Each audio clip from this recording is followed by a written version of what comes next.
Moringa chips. Hmm?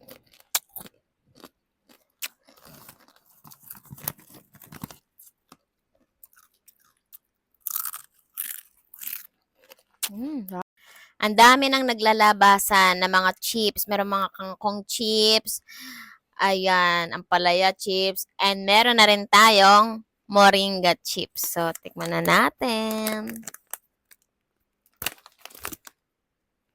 So, ang flavor nga pala nito is sour and cream.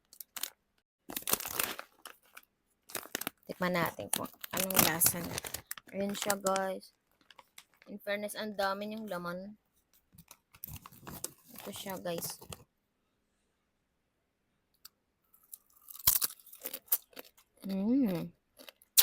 Harap ah.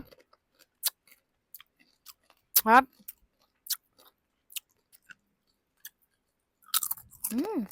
Crunchy. Lasang-lasa yung sour and cream. Harap.